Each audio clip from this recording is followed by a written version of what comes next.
大家好，今日廚師介紹做鹹魚蒸豬肉餅。大約50個 gram 嘅鹹魚，個肚嗰度去乾淨嗰啲污物，洗乾淨佢同抹乾佢，擺少許糖喺上邊，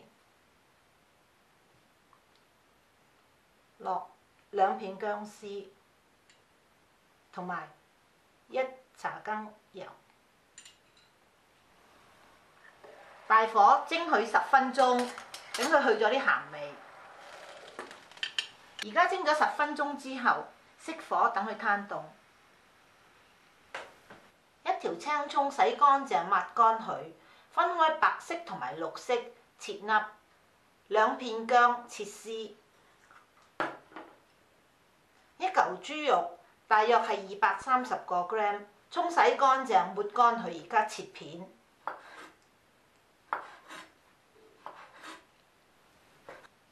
而家剁爛佢，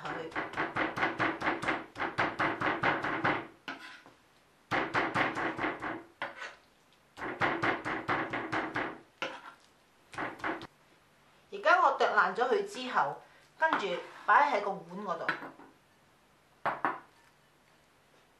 放入調味：1茶羹紹興酒，1茶羹雞粉，少許糖。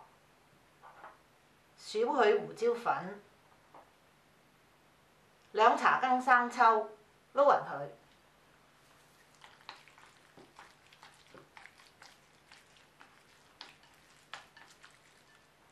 跟住擺1隻蛋白落去，攪勻佢，向一個方向嚟到攪佢。擺入2茶羹豆粉，又係咁樣。撈勻佢之後，擺入青葱白粒、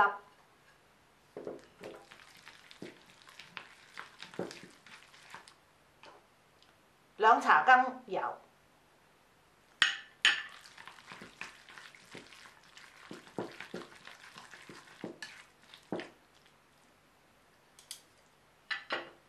冚面，擺喺雪櫃裏邊30分鐘。個蒸碟擺啲油喺上邊，捽勻佢，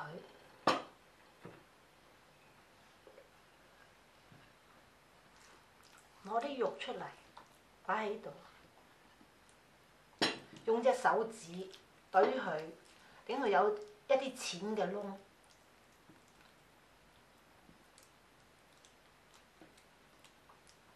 中間撥開佢。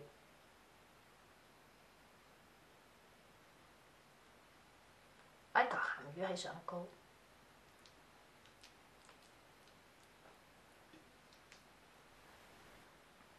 落少許糖喺個鹹魚上高，嗰2片薑絲擺喺度，淋1湯羹油，